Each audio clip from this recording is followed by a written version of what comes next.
नमस्कार दोस्तों, मैं हूं कैलाश चौधरी और आज हम सॉल्व करेंगे जो एनटीए यूजीसी नेट का प्रथम प्रश्न पत्र है उसका दोस्तों सॉल्व पेपर हम करेंगे।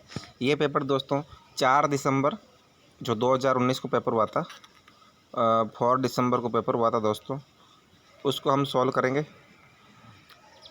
आओ शुरू करते हैं। एक संख्या और उसके व्युत्पन्न का योग -4 है तो उसके घनों का योग कितना है? तो दोस्तों -5 होगा, सॉरी -52 होगा। अब इसको सॉल्व करते हैं। तो इन्होंने x माना है, संख्या x मानी है, व्युत्पन्न हुआ 1/x। फिर प्रश्न के अनुसार जो क्या क्या दिया हुआ प्रश्न में, x प्लस 1/x बराबर -4 पहला समीकरण बना है। फिर उनके योग का घन करा है, x प्लस 1/x बाद में क्यूब करा है और बराबर में -4 में क्यूब करा है। फिर इसे सॉल्व किया दोस्तों, तो लास्ट में उत्तर दोस्तों कितना बचेगा आप सॉल्व कर लें, -52। अगला है, अपनी थीसिस को प्रस्तुत करने के दौरान एक शोध विद्वान प्रस्तावना में इस्तेमाल की गई प्रश्नावली के उत्तरदाताओं की मदद और समर्थन को स्वीकार नहीं करता था, तो इसे किसका एक उदाहरण कहा जाएगा? तो इसे दोस्तों अनैतिक कार्य का उदाहरण कहा जाएगा। अनैतिक कार्य क्या होता है कि अपनी थीसिस को प्रस्तुत करने के दौरान एक शोध का विद्वान है प्रस्तावना में इस्तेमाल की गई प्रश्नावली के उत्तरदाताओं की मदद और समर्थन को स्वीकार करता था, अनैतिक कार्य है दोस्तों। उसके बाद है, एक वस्तु को बेचने पर दी जाने वाली 3 क्रमागत छूटों, एक वस्तु को बेचते हैं 10%, 15% और 20% के अनुपात में ठीक समतुल्य छूट कितनी होगी? तो दोस्तों इसने छूट बताइए कितनी छूट है? 38.8% है। कैसे सॉल्व किया इन्होंने? जैसे माना कि विक्रय मूल्य 100 मान लिया, तो पहली छूट 10% है तो 90%, 90/100। दूसरी 15%, तो 100 में से 15 माइनस किए 85/100 और 80/100। अब दोस्तों इन्होंने समतुल्य छूट बतानी है, तो 90, 85 और 80 को गुणा करेंगे, तो 90/100 इंटू 85/100 और इंटू 80/100, तीनों को जब गुणा करेंगे तो कितना होगा? 1 माइनस छूट इंटू 100, 1 माइनस 90/100 इंटू 85/100 इंटू 80/100। जब दोस्तों इसको पूरा सॉल्व करेंगे तो 97/250 इंटू 100, तो दोस्तों सॉल्व करेंगे तो 38.5% छूट है। तो दोस्तों आपको पता होना चाहिए कितनी समतुल्य छूट है, 38.8 है, 20, 30, 35, 45, 38.5, ठीक है। अगला है, एक निश्चित धनराशि को वार्षिक देय चक्रवर्ती ब्याज पर निवेश किया जाता है जो 3 वर्षों में 10,816 रुपये और 4 वर्षों में 11,248 रुपये हो जाती है। तो ब्याज दर क्या दोस्तों? ब्याज दर देखने कितनी है, तो इसको सॉल्व करते हैं दोस्तों। जैसे P मूलधन मान लिया और ब्याज माना I माना है, तो P into 1 plus I cube में 3 करा है, फिर बराबर बचेगा 10,816, पहला समीकरण हो गया। और दूसरा समीकरण में P इंटू 1 प्लस I फिर 4 का गुणा होगा, और अगला है 11,248.64, और दूसरे समीकरण को पहले समीकरण से विभाजित करने पर हमें क्या प्राप्त होता है? 1 प्लस I बराबर 1.04। फिर जब दोस्तों इसको सॉल्व करेंगे तो कितना 4% ब्याज बचेगा। अगला है, निम्नलिखित में से किस प्रकार की शिक्षण सामग्री में प्रस्तुतियाँ अत्यधिक संरचित और व्यक्तिगत होती हैं? दोस्तों कौन सा शिक्षण सामग्री होती है जिसमें प्रस्तुतियाँ अत्यधिक संरचित और व्यक्तिगत होती है? तो वो होती है दोस्तों कर्मादेशित, अनुदेशनात्मक और मॉड्यूलर शिक्षण सामग्री। क्या है? कर्मादेशित, अनुदेशात्मक और मॉड्यूलर शिक्षण सामग्री इसमें होता है दोस्तों। अब इसको सॉल्व नीचे देखते हैं इसका सॉल्यूशन।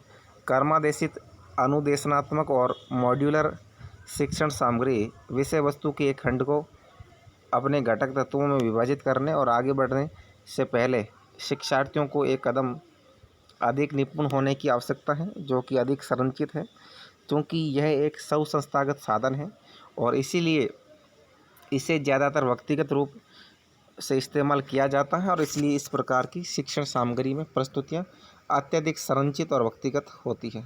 अगला है, निम्नलिखित में से कौन सा गलत हेतु यानी जो मध्य पद है प्रमुख शब्द के साथ समान रूप से सहवर्ती नहीं है? कौन सा सहवर्ती नहीं है? अस्त प्रतिपक्ष का है और आयुतिरेकी है, अन्योन्य असिद्ध है और ये दोस्तों सुअभिकरा शब्द है, ये सहवर्ती नहीं है। तो अंग्रेजी में देखते हैं, सुअभिरा सुयाभिकरा गलत हेतु मध्य अवधि में एक है जो प्रमुख शब्द के साथ समान रूप से सहवर्ती नहीं है और सुयाभिकरा अनिर्वचनीय है, अर्थात जो कभी कभी साध्या के साथ उपस्थित होता है और कभी कभी नहीं भी होता है। और गौतमा अनिर्णय कारण है, स्वीकार को परिभाषित करता है और जिसमें विधेय के साथ परिवर्तनशील सहवर्तन होता है और इसका अर्थ है कि अनियमित या एक या केवल अनिश्चितता तक सीमित नहीं होता है। उसके बाद अगला है, शिक्षक द्वारा कक्षा के वातावरण में अभिभारित सूचना से किसको बढ़ावा मिलता है? तो दोस्तों शिक्षक द्वारा कक्षा के वातावरण में अभिभारित सूचना है, उससे किसको बढ़ावा मिलेगा? उससे बढ़ावा मिलेगा विलंबित प्रतिक्रिया को बढ़ावा मिलेगा। ये भी ध्यान रखना दोस्तों, शिक्षक द्वारा कक्षा के वातावरण में जो अभिभारित सूचना मिलने से विलंबित प्रतिक्रिया को बढ़ावा मिलता है। सूचना अधिभार कक्षा के वातावरण में होता है और जब किसी की क्षमता से परे बड़ी मात्रा में सूचना का संचार होता है और जिसके कारण छात्र अपने अंतिम मूल्यांकन पूरा करने के लिए तत्काल प्रतिक्रिया देने में सक्षम नहीं होते और इसीलिए यह विलंबित प्रतिक्रिया का कारण बनता है। उसके बाद नेक्स्ट है, समझ के स्तर पर आयोजित शिक्षण में कौन से अधिगम जो परिणाम उद्दिष्ट हैं? तो दोस्तों कौन सा जो परिणाम आयोजित शिक्षण में कौन सा अधिगम परिणाम उद्दिष्ट है? यह तथ्यों के बीच रिश्तों और प्रारूपों की तलाश। ठीक दोस्तों, ये किसी चीज़ को समझना, अर्थ को ग्रहण करना, विचार को समझना, अर्थ को समझना है और शिक्षा के क्षेत्र में समझ के स्तर पर आयोजित अधिगम परिणाम को वर्गीकृत किया जा सकता है और तथ्यों के बीच संपूर्ण प्रारूप की मांग करता है, रिश्तों की मांग भी करता है और एक सामान्यकृत अंतर्दृष्टि है। तो विकल्प बी में है, तथ्यों के बीच रिश्तों और प्रारूपों की तलाश करता है। उसके बाद नेक्स्ट है दोस्तों, एक शोधकर्ता अपने अनुसंधान में आईसीटी का उपयोग करना चाहता है और इस तरह के फैसले में किन बातों पर ध्यान देना चाहिए दोस्तों? तो कौन सी बातों पर ध्यान देना चाहिए? शोधकर्ता को अपने अनुसंधान में आईसीटी के उपयोग के लिए प्रयुक्त उपकरण की उपयुक्तता पर ध्यान देना चाहिए, बिल्कुल सही है। और इसे खरीदने में शामिल लागत, ये भी सही है। और अगला है, उस विभाग में उपकरण की उपलब्धता जहां अनुसंधान किया जाना है। तो दोस्तों ये भी सही है,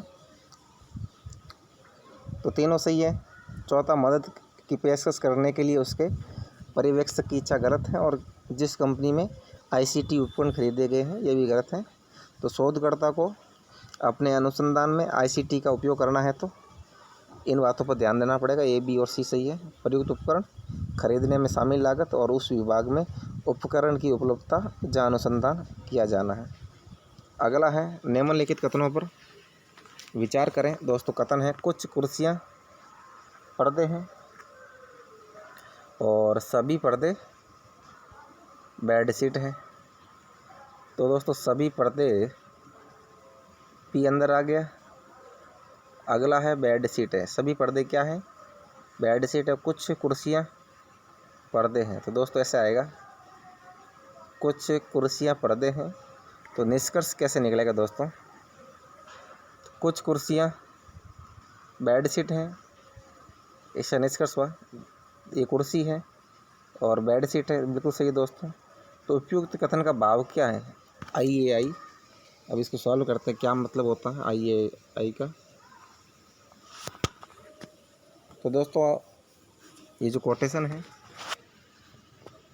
सभी एसपी हैं, कोई एसपी नहीं है और कुछ एसपी है और एसपी नहीं है, इसलिए दी गई व्यवस्था के अनुसार ये IAA का अनुसरण करता है और विकल्प है सही है। नेक्स्ट है एम्पिरिको प्रायोगिक अनुसंधान उदाहरण के साथ शोध करने के लिए निम्नलिखित में से कौन सी नमूनाकरण प्रक्रिया उपयुक्त होगी। तो दोस्तों जो एम्पिरिको प्रायोगिक अनुसंधान उदाहरण है उसके लिए कौन सी नमूनाकरण प्रक्रिया उपयुक्त होगी, तो उसके लिए है दोस्तों गैर संभाविता नमूनाकरण प्रक्रियाओं में से कोई भी उपयुक्त है। प्रायोगिक दृष्टिकोण अनुभवजन्य टिप्पणियों के एक सेट के साथ शुरू होता है और उन टिप्पणियों में प्रारूपों की मांग करता है और फिर उन प्रारूपों का सिद्धांतीकरण करता है और इस शोध को संचालित करने के लिए सबसे उपयुक्त नमूनाकरण गैर संभाविता नमूनाकरण प्रक्रियाओं में से कोई भी होगा, क्योंकि हम आज़ादी के बारे में गैर संभाविता नमूनों से सामान्यीकरण करने में सक्षम हैं, लेकिन सांख्यिकी के आधार पर सक्षम नहीं। डी सही हो गया। उसके बाद है मानकों पर नज़र रखने के लिए समय समय पर निम्नलिखित में से किस प्रकार के मूल्यांकन किया जाता है। दोस्तों तो मानकों पर नज़र रखने के लिए हमें योगात्मक मूल्यांकन करना पड़ता है। अब इसको सॉल्व करते हैं। समय समय पर नज़र रखने के लिए योगात्मक मूल्यांकन किया जाता है और जिसमें सामान्यतः 1 ग्रेड प्राप्त करने वाले छात्र शामिल होते हैं और जो उनके प्रदर्शन के स्तर को इंगित करता है, और ये प्रतिशत पास या फेल स्केल ग्रेड के कुछ अन्य रूप हो सकते हैं। अतः मूल रूप से ये मानकों पर नज़र रखने के लिए किया जाता है। दोस्तों कौन सा योगात्मक मूल्यांकन है। अगला है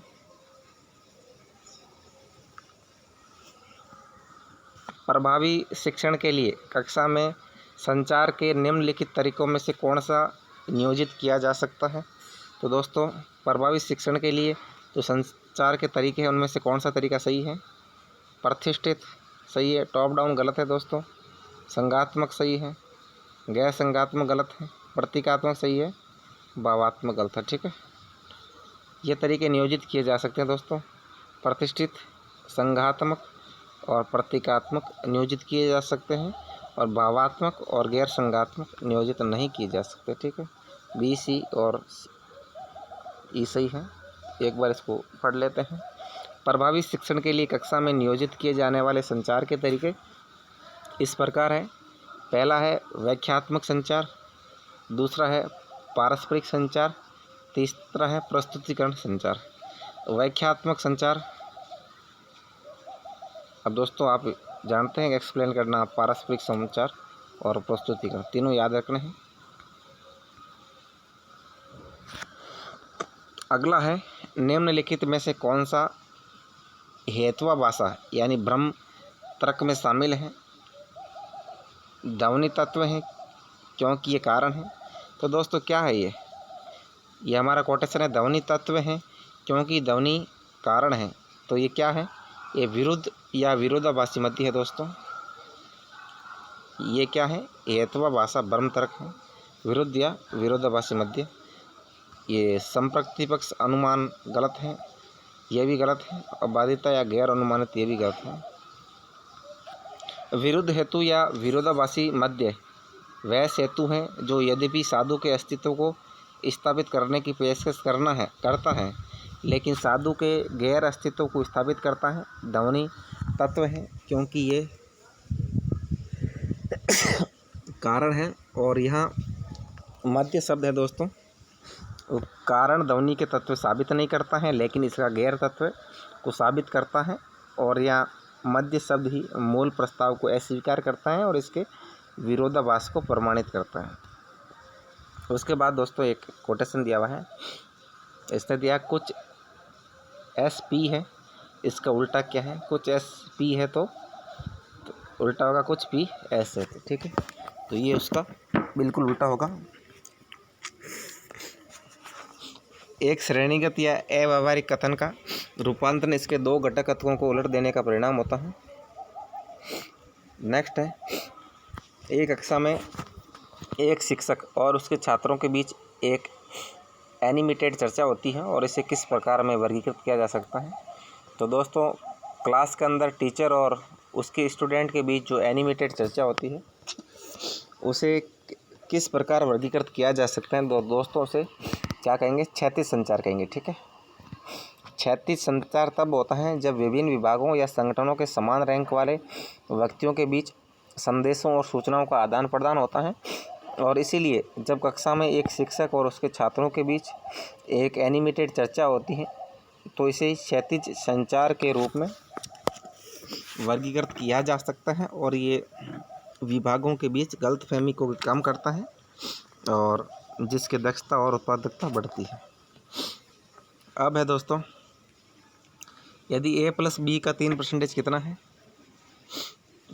और ab का 7% है, ab का a+ दोनों को जोड़ते हैं b को, उसका 3% और ab का 7%, a - b का 5% और ab का 4%। तो b का कितना a% है, तो इसको सॉल्व करते हैं। दिया गया है a+b बराबर 3% है और ab का 7%। तो ये समीकरण बन गया दोस्तों। इनको गुणा किया 3a 3b बराबर 7ab, ये पहला समीकरण बना है। फिर अगला है a - b का 5% बराबर ab का 4%।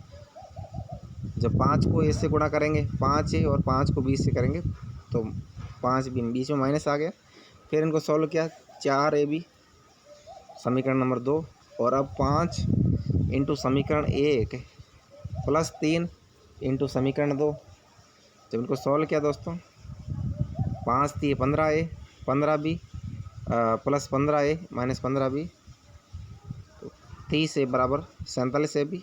b को सॉल्व किया तो 30/47 आ गया और b का मान समीकरण 1 में रखा है। तो दोस्तों, इस प्रकार आप सॉल्व करके देख लें, बिल्कुल सी इसका सही है दोस्तों, 4700/23 है। नेक्स्ट है निम्नलिखित में से कौन सा कथन शिक्षण को अधिगम से अलग करता है। तो दोस्तों, कौन सा कथन है जो शिक्षण को अधिगम से अलग करता है? तो वो है शिक्षण एक सामाजिक कार्य है जबकि अधिगम एक व्यक्तिगत कार्य है। ये सही है दोस्तों, ये शिक्षण को अधिगम से अलग करता है। टीचिंग क्या है? सोशल वर्किंग है, और अधिगम एक पर्सनल वर्क है। उसके बाद देखते हैं दोस्तों, शिक्षण का अर्थ अधिगम है। गलत है दोस्तों, शिक्षण और अधिगम अलग अलग है। शिक्षण बिक्री के समान है जबकि अधिगम खरीदने के समान है। तो टीचिंग क्या होता है? पढ़ाता है, पैसों में टीचिंग कराते हैं, तो बेचने के समान है, जबकि अधिगम है खरीदने के समान है। तो हम कोचिंग जाते हैं, पैसे पे करते हैं, फिर सीखते हैं, तो अधिगम हो गया। और शिक्षण अधिगम के बिना ही हो सकता है, तो दोस्तों गलत है। शिक्षण और अधिगम साथ साथ होता है। शिक्षण में प्रभाव अधिगम और शिक्षार्थी की ओर निर्देशित होते हैं, जबकि अधिगम में ये सामान्यतः स्वयं की ओर होते हैं। दोस्तों, क्या होता है? शिक्षण में जो प्रभाव अधिगम होता है और शिक्षार्थी की ओर निर्देशित होते हैं, जबकि अधिगम में ये सामान्य रूप से खुद की ओर होते हैं। ठीक है, तो ए सी और ई सही है। अगला है निम्नलिखित के शिक्षक की अपनी कक्षा में छात्रों के अध्ययन की आदतों में सुधार करने की योजना बनाता है, और इस संबंध में किस प्रकार के अनुसंधान उदाहरण सहायक होंगे। तो दोस्तों, विश्वविद्यालय के शिक्षक हैं, उनकी अपनी कक्षा में छात्रों के अध्ययन की आदतों में सुधार करने की योजना है। वो दोस्तों कौन से अनुसंधान का उदाहरण है? वो है कार्रवाई अनुसंधान उदाहरण दोस्तों कार्रवाई अनुसंधान का है। क्या है कार्रवाई अनुसंधान? विश्वविद्यालय के शिक्षक की खुद की कक्षा के छात्रों की अध्ययन की आदतों में सुधार करने की योजना कार्रवाई अनुसंधान है। कार्रवाई अनुसंधान उदाहरण इस संबंध में मददगार होगा क्योंकि यह कार्रवाई करने और अनुसंधान करने की एक साथ प्रक्रिया के माध्यम से बदलता है।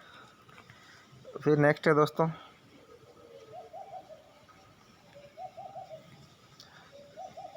अब दोस्तों कथन और कारण है। औपचारिक शिक्षण में कठबोली का उपयोग संचार को जीवंत और रुचिकर बनाता है। दोस्तों, कठबोली होती है जो संचार को जीवंत और रुचिकर नहीं बनाएगा, कष्टप्रद बनाएगा। अगला है शैक्षणिक शालीनता, कक्षा के वातावरण में कट बोली से बचने की मांग करती है। दोस्तों कट मतलब गलत बोली होती है, शैक्षणिक शालीनता होती है, कक्षा के वातावरण में कट बोली से बचने की मांग करती है, तो सही है। तो ए गलत है और आर सही है। तो दोस्तों कौन सा है? डी है, ठीक है। सोशल मीडिया कट बोली ने छात्रों के मौलिक और लिखित कौशल पर प्रतिकूल प्रभाव डाला है और छात्र पढ़ने और लिखने में खराब प्रदर्शन करते हैं, और इसलिए ये कारण में दिया गया कथन कि शैक्षणिक शालीनता कक्षा के वातावरण में कट बोली से बचने की मांग करती है, ठीक है। अगला है निम्नलिखित में से किस प्रारूप में दस्तावेज के पाठ योजना प्रारूप को औपचारिक रूप से विश्वविद्यालय में एक अनुसंधान डिग्री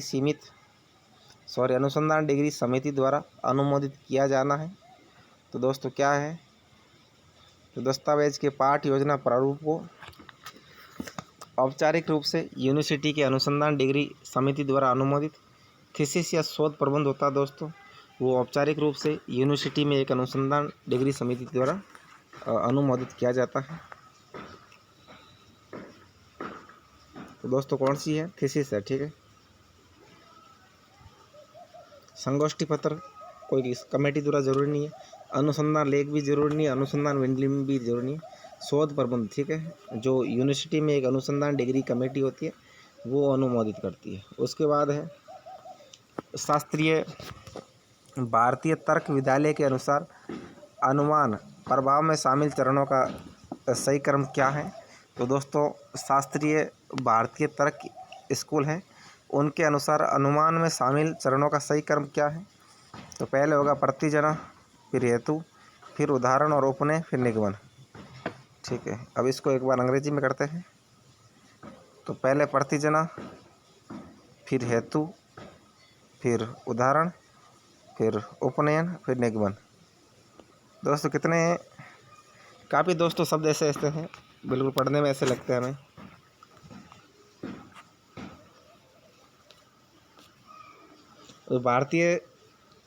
शास्त्रीय भारतीय तर्क विद्यालय के अनुसार जो अनुमान प्रभाव में शामिल चरणों का सही क्रम निम्न अनुसार है।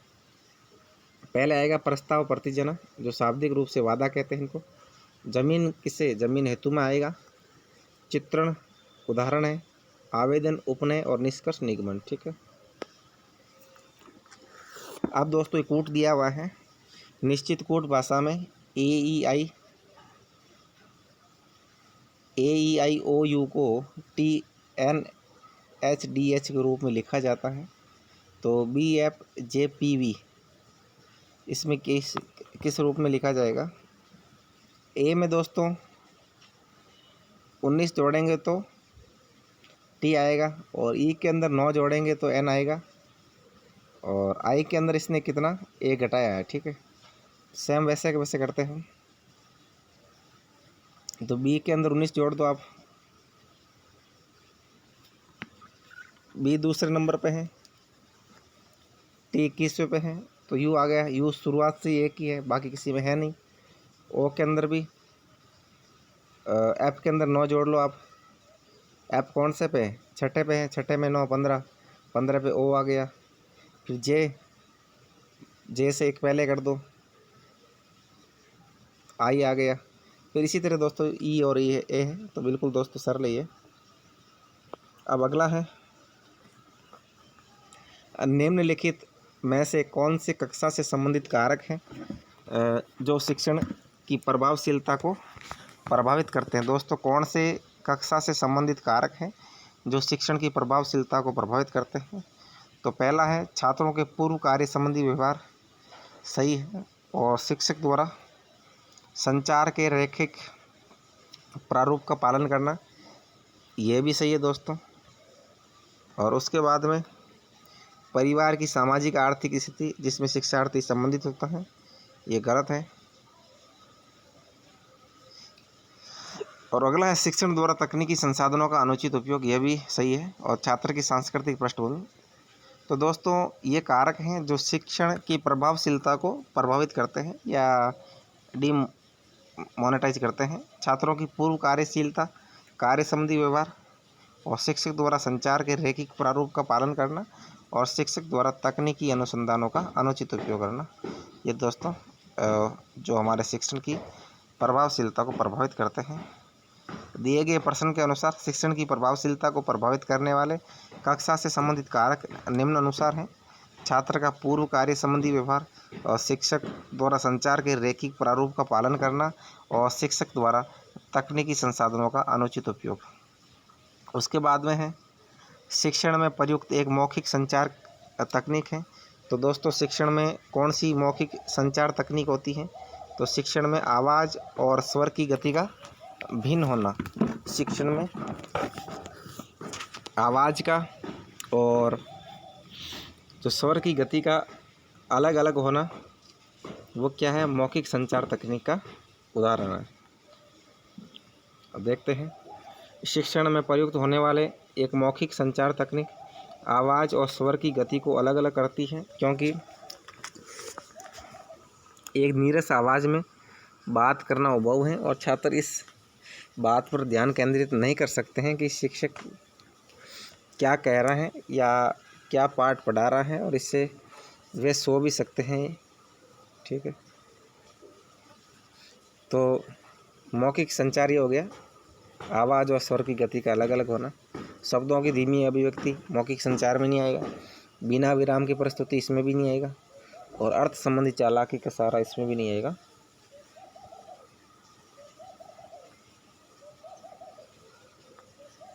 अब दोस्तों हमें एक सारणी दी हुई है। अभी विषय है दोस्तों अधिकतम अंक और प्राप्त परसेंटेज का अंक है। छात्र के नाम दिए हुए दोस्तों यहाँ अंकित, उमर, सानिया, रावल, पुनीत, पूजा। फिर गणित में दोस्तों 150 में से 90, 100 ये लाए हैं, और 130 में से 50 नंबर, फिर 120 में से ये, ठीक है, इतने नंबर में से। तो अमर द्वारा प्राप्त किए गए समग्र प्रतिशत अंक कितने हैं? तो ये अमर है दोस्तों,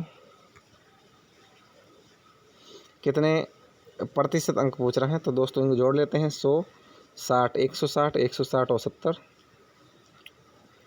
230, 270, 270 और 80, कितना हो गया? 350। तो दोस्तों 350 नंबर लाए हैं, अमर लाए हैं। कितने में से लाया है?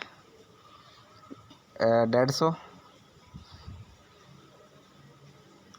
और 250, 280, 400, 500, 600। 600 में से कितने लाया है? ये 350 नंबर। दोस्तों सही ढंग से सॉल्व नहीं है, नीचे सॉल्व करते इसमें सही दिया नहीं दोस्तों। इसने देखो 150 का 100%। अच्छा पहले परसेंटेज निकालना है दोस्तों, सॉरी दोस्तों मैंने थोड़ा गलत बता दिया। पहले आप परसेंटेज निकालो, क्योंकि नीचे ऊपर नंबर दिए हुए, नीचे परसेंटेज दिए हुए, तो पहले परसेंटेज निकालने पड़ेंगे हमें। 150 का 100% कितना होगा? प्लस 130 का 60%, 120 का 70%, 100 का 40 और 100 का 80। तो दोस्तों 150 का 100 तो 150 होता है, 130 का 60, 78% ही होता है दोस्तों। 13 छंगे 78, 120 का 70, 12 7 84 और 100 का 40 40 होता है, और 100 का 80 80 होता है। तो 432 नंबर आते हैं दोस्तों। मैंने गलती से 350 जोड़ लिए थे। और अधिकतम अंक कितने हैं सभी विषयों में? 600 नंबर है सभी विषयों में। 600 में से 432 लाया, तो 6 का भाग दे दो आप 432 में। 6 7 42, 1 6 2 12, 72% है दोस्तों। ठीक है, सही उत्तर है बी। उसके बाद में इस बालक ने रसायन विज्ञान में सभी 6 छात्रों द्वारा प्राप्त औसत परसेंटेज कितने हैं? अभी विषय है रसायन विज्ञान। 130 में से नंबर आए हैं दोस्तों।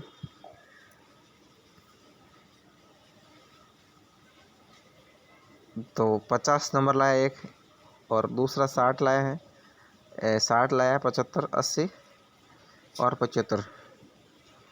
औसत अंक पूछे दोस्तों, औसत अंक कितने हैं? पहले इनको टोटलिंग करते हैं, फिर इनको 6 का भाग देते हैं। तो रसायन विज्ञान में सभी 6 छात्रों द्वारा औसत अंक है 130 का 50 कर लो पहले, फिर 130 का 60, फिर 60 75, फिर 130 का 60, 130 का 60, फिर 130 का 75, और इसी तरह फिर इनको सबको जोड़ते हैं दोस्तों। 1/6। तो दोस्तों 130 का 50% करेंगे कितना होगा?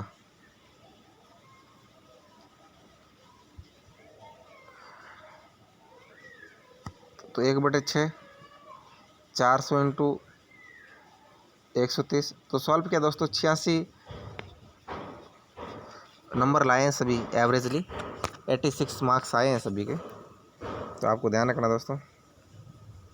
एक बार सॉल्व कर ले दोस्तों, थोड़ा टाइम लग जाएगा सॉल्व करने में यहाँ पर। फिर अगला है अंकों के प्रतिशत के संदर्भ में किस विषय में छात्रों का परसेंटेज सबसे ख़राब है? तो परसेंटेज में सबसे ख़राब परसेंटेज किसका है? अंग्रेजी में है, क्योंकि दोस्तों ये 100 में से 100 नंबर में से 70% लाए हैं। ये 100 में से 80 लाए हैं, 60 90। इनको जब टोटलिंग करेंगे, नीचे दोस्तों कम नंबर आए इनके, दो इनका परसेंटेज कम है, सबको जोड़ लो और 6 का भाग दे दो, ठीक है। 50 60 इनको जोड़ेंगे दोस्तों, कितना आ रहा है? 400 आ रहा है। 400 में 6 का भाग देंगे आप, तो 66.66 है, ठीक है। सॉरी, रसायन का दोस्तों, फिर रसायन का 66 है, भौतिक विज्ञान का 70 है, जीव विज्ञान का 72 है, अंग्रेजी का 65 है, ठीक है। उसके बाद में कितने छात्रों ने सभी विषयों में 60% या उससे अधिक अंक प्राप्त किए हैं? तो दोस्तों 60% या सभी में अधिक नंबर प्राप्त किए हैं, तो ये तो गलत हो गया, पहले ही 40 नंबर है। और एक तो ये भी गलत हो गया, इसमें भी 40 नंबर लाए एक बालक। और उसके बाद दोस्तों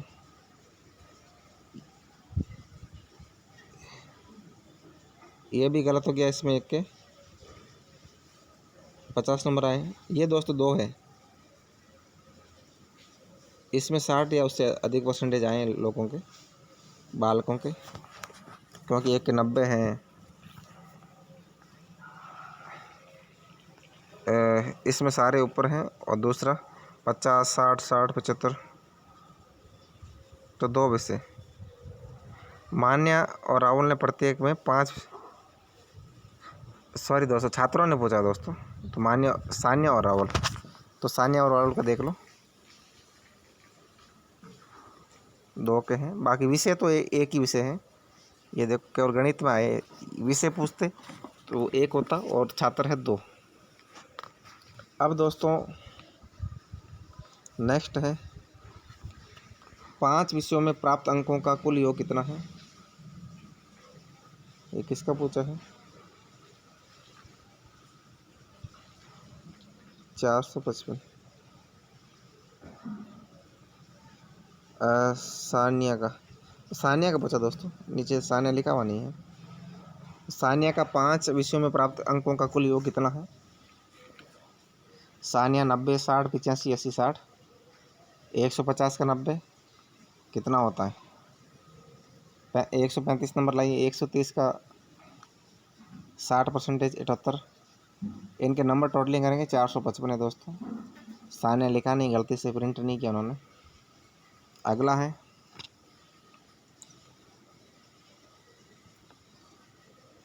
GATS गैट्स, जिसे कहते हैं व्यापार और सेवाओं पर सामान्य समझौता के अनुसार किस में उच्च शिक्षा और एक वस्तु होनी चाहिए? वैश्विक बाजार के अंदर गैट्स कहता है कि हायर एजुकेशन एक वस्तु होनी चाहिए। घरेलू सार्वजनिक क्षेत्र गलत है, वैश्विक क्षेत्र है दोस्तों, ठीक है। गैट्स को अंतर्राष्ट्रीय स्तर पर व्यापार उदारीकरण को बढ़ाने के लिए डिजाइन किया गया है, और इसमें सेवा क्षेत्र के रूप में जो शिक्षा को शामिल किया गया, इसलिए गैट्स व्यापार और सेवाओं पर सामान्य समझौता के अनुसार वैश्विक बाजार में उच्च शिक्षा एक वस्तु होनी चाहिए, ठीक है। उसके बाद है परिवेशी वायु में बेंजीन उत्सर्जन का सबसे प्रमुख स्रोत है। दोस्तों जो बाहर की वायु, उसमें बेंजीन किस में सबसे ज़्यादा निकलता है? तो कार से निकलने वाला धुआं होता है, उसमें बेंजीन ज़्यादा निकलता है। सीमेंट उद्योग, सिगरेट और पेंट वार्निश से बेंजीन नहीं निकलता है। परिवेशी वायु में जो बेंजीन उत्सर्जन के सबसे प्रमुख स्रोत हैं, तंबाकू का धुआं और ऑटोमोबाइल सर्विस स्टेशन है, मोटर वाहनों से निकलने वाला धुआं, कार से निकलने वाला धुआं और औद्योगिक उत्सर्जन है। तो ये दोस्तों मेन है तंबाकू, ऑटोमोबाइल, मोटर वाहन। तो अपना कार से निकलने वाला धुआं सही है। भारतीय संदर्भ में निम्नलिखित में से कौन सा कथन सही है? तो दोस्तों कौन सा इंडिया के संदर्भ में सही है? स्वायत्त कॉलेज विश्वविद्यालयों से स्वतंत्र डिग्री प्राप्त कर सकते हैं। गलत है दोस्तों।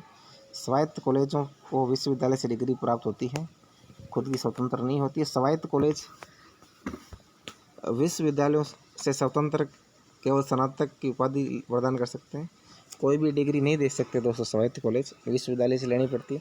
और डॉक्टरेट की डिग्री को छोड़कर अन्य सभी डिग्री और डिप्लोमा स्वायत्त कॉलेजों द्वारा प्रदान किया जाता है। गलत है दोस्तों, कुछ भी नहीं मिलता है। कॉलेज का केवल नाम होता है, डिग्री डिप्लोमा सब सारे यूनिवर्सिटी होती है जिसके अंडर में, वहाँ से मिलता है। कोई भी स्वायत्त कॉलेज अपने नाम से, लेकिन एक संबद्ध विश्वविद्यालय की मोहर के अंतर्गत कोई भी डिग्री या डिप्लोमा प्राप्त कर सकता है। ठीक है, अपने नाम से तो देगा, लेकिन एक संबद्ध यूनिवर्सिटी की मोहर होती है, ठीक है, उसके अनुसार। तो मतलब तो डिग्री कैसे मिलेगी? उस यूनिवर्सिटी के नाम से। ठीक है, भारतीय संदर्भ के अनुसार कोई भी जो स्वायत्त कॉलेज है अपने नाम से, लेकिन एक संबद्ध विश्वविद्यालय की मोहर के अंतर्गत कोई भी डिग्री या डिप्लोमा प्रदान कर सकता है, लेकिन ये विश्वविद्यालय के पाठ्यक्रम का पालन करने के बजाय अपने स्वयं के विनियमों, पाठ्यक्रम, परीक्षा प्रारूप, ग्रेड का पालन कर सकते हैं। अगला है हरित भारत मिशन के अंतर्गत वनीकरण के अंतर्गत कितने हेक्टेयर निम्नलिखित वन भूमि को लाना है? तो दोस्तों जो हरित भारत मिशन है उसके अंतर्गत जो वनीकरण के अंतर्गत कितने हेक्टेयर भूमि को निम्नीकरण वन भूमि में लाना है, वो है 6 मिलियन हेक्टेयर। ठीक है, राष्ट्रीय हरित भारत एक मिशन है और इस मिशन का उद्देश्य है कार्बन सिंक जैसी पारिस्थितिकी तंत्र सेवाओं को बढ़ाना है, और ये 6 मिलियन हेक्टेयर के वनीकरण के लिए प्रधानमंत्री के हरित भारत अभियान पर आधारित है। 6 मिलियन हेक्टेयर, ध्यान रखना दोस्तों। अगला है 1 गीगाबाइट शब्द किसे संदर्भित करता है? 1 GB में कितना होता है? 1024 MB आएगा। 1 गीगाबाइट 1024 जो MB को संदर्भित करता है। गीगाबाइट और डिजिटल जानकारी के लिए यूनिट बाइट का गुणज है। अगला है निम्नलिखित में से कौन सा कार्य वर्ड प्रोसेसिंग में एक डॉक्यूमेंट की दिखावट में परिवर्तन करने से संबंधित है? तो दोस्तों कौन सा कार्य है जो वर्ड प्रोसेसिंग में एक डॉक्यूमेंट की दिखावट में परिवर्तन करने से संबंधित? तो दोस्तों उसमें है फॉर्मेटिंग होता है। तो फॉर्मेटिंग में क्या होता है? एक डॉक्यूमेंट होता है, वर्ड प्रोसेसिंग में एक डॉक्यूमेंट की दिखावट से संबंधित है फॉर्मेट। वर्ड प्रोसेसिंग में एक डॉक्यूमेंट की दिखावट में परिवर्तन करने से संबंधित कार्य फॉर्मेटिंग है। ठीक है, फॉर्मेट करते हैं किसी चीज़ को, कोई काम को उसको दिखावट में परिवर्तन करना है फॉर्मेटिंग से। अगला है दोस्तों कुछ सतत विकास लक्ष्यों के विषय हैं। तो दोस्तों विषय देखने अपने को, सतत विकास कार्यक्रम के क्या क्या लक्ष्य हैं? जलवायु कार्रवाई सही है। स्थायी शहर और समुदाय गलत है, ये लोकल स्तर के हैं। जलवायु कार्रवाई सतत विकास के लक्ष्य। शांति, न्याय और मजबूत संस्थाएं, ये सही है। ठीक है, कौशल विकास और सभ्य रोजगार गलत है। हरित कृषि सही है, और जिम्मेदार खपत और उत्पादन सही है। ठीक है, तो सही होगा, सॉरी दोस्तों, ABCF। ठीक है, जलवायु कार्रवाई, स्थायी शहर और समुदाय, शांति, न्याय और मजबूत संस्थाएं, और जिम्मेदार खपत और उत्पादन, हरित कृषि और कौशल विकास और सभ्य रोजगार गलत है। तो 3 हो गए, जलवायु, स्थायी शहर और समुदाय, शांति, न्याय और मजबूत संस्थाएं, और जिम्मेदार खपत और उत्पादन। ठीक है, अगला है डेटाबेस WOS का अर्थ क्या होता है? तो दोस्तों WOS का अर्थ होता है वेब ऑफ साइंस। ठीक है, तो आपने सुना होगा दोस्तों डेटाबेस, कंप्यूटर में काफ़ी बार टर्म आता है। तो डेटाबेस WOS का पूरा नाम है वेब ऑफ साइंस है, और जो संपूर्ण ग्रंथ सूची डेटा, उद्धृत संदर्भ डेटा और नेविगेशन और फुल टेक्स्ट के लिंक के साथ खोज करने योग्य।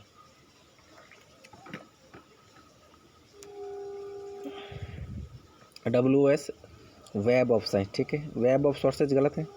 वेब ऑफ साइंस सर्च गलत है, वर्ल्ड वेब ऑफ सर्विस गलत है। ठीक है, उसके बाद नेक्स्ट है दोस्तों,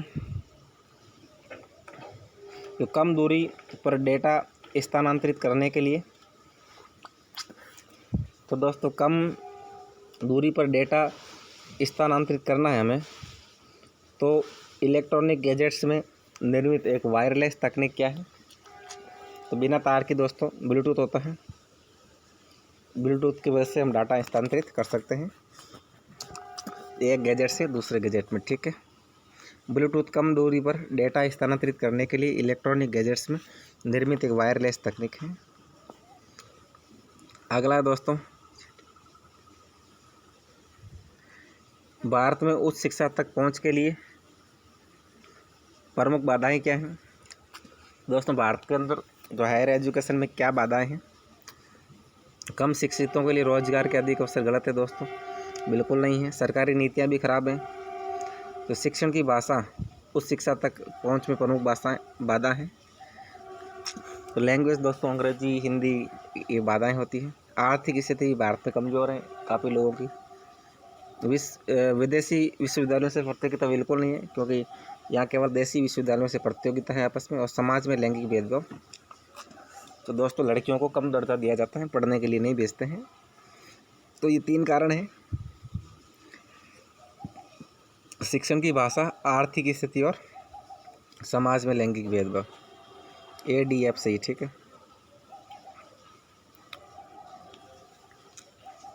अगला है, नीचे दिए गए विकल्पों में से मॉन्ट्रियल प्रोटोकॉल किससे लाभ बताइए। मॉन्ट्रियल प्रोटोकॉल बताओ उसके क्या लाभ हैं। कार्बन डाइऑक्साइड के उत्सर्जन में कमी आई है। दोस्तों मॉन्ट्रियल कहाँ है, कनाडा के अंदर है। जो मॉन्ट्रियल प्रोटोकॉल है उसमें क्या, कार्बन डाइऑक्साइड के समतुल्य के उत्सर्जन में कमी। अब इसका सॉल्यूशन देखते हैं। मॉन्ट्रियल प्रोटोकॉल का सह लाभ कार्बन डाइऑक्साइड समतुल्य उत्सर्जन में कमी लाना है, और इसने ओजोन क्षयकारी पदार्थों, जिसे ODS कहते हैं, जैसे ओजोन परत को नष्ट करने वाले अधिकांश पादपों को वैश्विक चरण से बाहर कर दिया है। और ODS ग्रीन हाउस गैसें भी हैं जो जलवायु परिवर्तन के रेडियोधर्मी शमन में योगदान देती हैं। अगला है, जब कंप्यूटर सुरक्षा घटनाएं घटित होती हैं तो उनका जवाब देने के लिए राष्ट्रीय एजेंसी है। जब दोस्तों कंप्यूटर में कोई सुरक्षा संबंधी खामी आती है तो कौन जवाबदारी होता है, तो वो होता है ICERT। ठीक है, ICERT भारत की राष्ट्रीय नोडल एजेंसी है, और जिसे साइबर सिटी की दुनिया में होने वाले किसी भी अप्रिय घटना का जवाब देने के लिए जिम्मेदारी सौंपी गई है, और यह पूरे भारत में IT में प्रभावी सुरक्षा प्रथाओं को बढ़ावा देती है। ठीक है, ICERT CDAC नहीं है दोस्तों। अगला है, जो राष्ट्रीय उच्चतर शिक्षा अभियान, जिसे RUSA कहते हैं, का उद्देश्य उच्च शिक्षा प्रणाली में निम्नलिखित हासिल करना है। दोस्तों राष्ट्रीय उच्चतर शिक्षा अभियान RUSA का क्या उद्देश्य है दोस्तों, ये समानता चाहता है, बिल्कुल चाहता है। और क्या चाहता है, पहुँच भी चाहता है ये RUSA। 50% GER ये गलत है, और उत्कृष्टता। ठीक है, समानता, पहुँच और उत्कृष्टता राष्ट्रीय उच्चतर शिक्षा अभियान का लक्ष्य है। ठीक है, अगला है, PCI का पूरा नाम क्या है। PCI का पूरा नाम है पेरिफेरल कंपोनेंट इंटरकनेक्ट। PCI का पूरा नाम क्या है दोस्तों, तो PCI का पूरा नाम है पेरिफेरल कंपोनेंट इंटरकनेक्ट। ठीक है, पार्शियल कंपोनेंट नहीं करना है, बस आपको ये ध्यान होना चाहिए।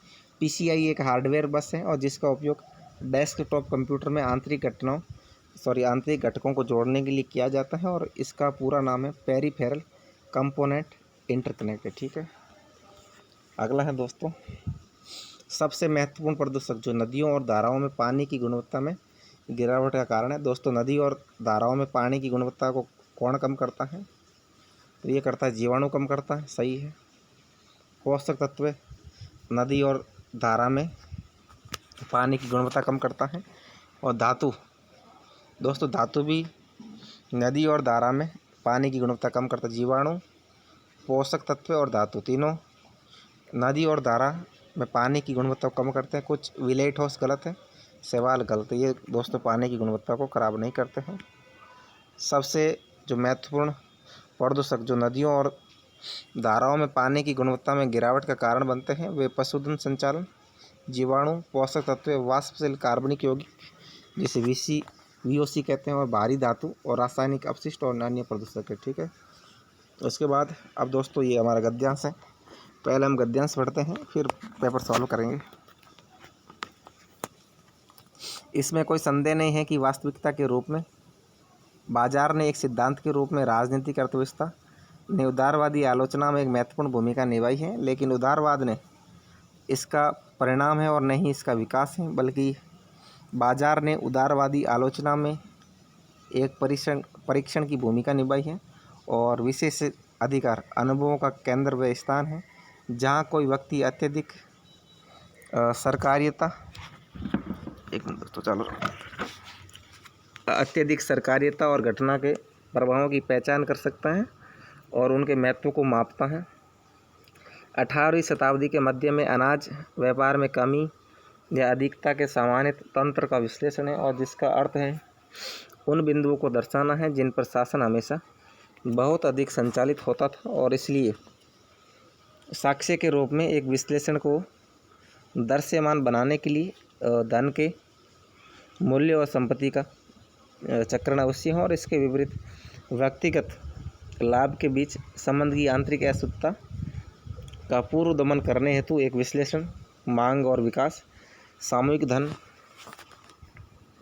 आर्थिक किसी भी मामले में आर्थिक प्रक्रिया के इष्टतम विकास और सरकारी प्रक्रियाओं के अधिकतम करण के बीच एक बुनियादी असंगति को दर्शाता है, और यह इसके द्वारा विचारों के खेल से अधिक है। और फ्रांसीसी या अंग्रेजी अर्थशास्त्री व्यापारीवाद और व्यवसायवाद से दूर हो गए और उन्होंने राज्य के कारण के आधिपत्य से और सरकारी हस्तक्षेप की संतृप्ति से आर्थिक व्यापार पर परावर्तन से मुक्त कर दिया है, और इसे बहुत अधिक शासन के उपाय के रूप में उपयोग किया गया है, और उन्होंने इसे सरकारी कार्रवाई की सीमा में रखा है। उदारवाद एक आर्थिक विश्लेषण से जितना अनुमान लगाता है और उससे कहीं अधिक न्यायिक विचार से नहीं निकलता है, और ये एक राजनीतिक समाज का विचार नहीं है बल्कि सरकार की उदार प्रौद्योगिकी की खोज का परिणाम है। ये दोस्तों हमारा लेख हो गया। अब इसको पढ़ते हैं। पहला सवाल है, उदारवादी आलोचना ने इसके निहितार्थ की जांच की है। तो दोस्तों उदारवादी आलोचना ने किसके निहितार्थ की जांच की? तो दोस्तों बहुत अधिक शासन की जांच की। ठीक है, बाकी गलत है।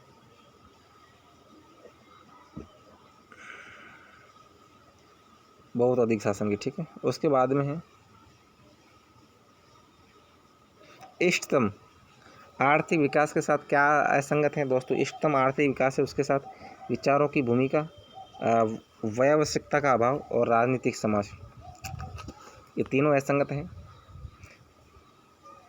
तीनों संगत है। विचार की भूमिका, व्यावसायिकता का अभाव और राजनीतिक समाज। अत्यधिक सरकारी प्रक्रिया, ये दोस्तों अलग है चारों से। अगला है, उदारवादी आलोचना को दर्शाने हेतु किस तरह के साक्ष्यों की आवश्यकता थी? दोस्तों उदारवादी आलोचना को दर्शाने के लिए धन के संचार की आवश्यकता थी। ठीक है, अगला है, निम्नलिखित में से किसने उदारवादी आलोचना में महत्वपूर्ण भूमिका निभाई है? तो दोस्तों उदारवादी आलोचना में बाजार बलों के परिणाम स्वरूप उदारवाद, राजनीतिक अर्थव्यवस्था की शाखा के रूप में उदारवाद ने, बाजार की वास्तविकता ने। तो दोस्तों उदारवादी आलोचना में किसने सबसे ज़्यादा भूमिका निभाई है? तो दोस्तों सबसे ज़्यादा भूमिका निभाई है बाजार की वास्तविकता ने। ठीक है, बाजार की वास्तविकता ने उदारवादी आलोचना में महत्वपूर्ण भूमिका निभाई। ठीक है, बाजार की वास्तविकता ने। अगला है, गद्यांश किसके लिए लेखक की प्राथमिकता का संकेत है? दोस्तों गद्यांश किसके लिए लेखक की प्राथमिकता का संकेत है? तो ये है अर्थशास्त्र का सरकारी नियंत्रण सीमित करना। ठीक है, व्यक्तियों का आर्थिक आधिपत्य गलत है, न्यायिक विचार से उदारवाद की तलाश और व्यक्तिगत लाभ को बढ़ावा देना। तो लेखक की प्राथमिकता गद्यांश के लिए किसका संकेत है? अर्थशास्त्र का सरकारी नियंत्रण सीमित करना। ठीक है, तो दोस्तों इसी के साथ ये हमारा जो पेपर हुआ था 4 दिसंबर 2019 को, ये हमने सॉल्व कर लिया है। अब दोस्तों 2 पेपर बचे हैं मात्र, 5 और 6 दिसंबर 2019 के, वो सॉल्व करेंगे। इससे पहले हमने 8 पेपर सॉल्व कर लिए हैं दोस्तों। तो आज के बस इतना ही। जय हिंद, जय भारत।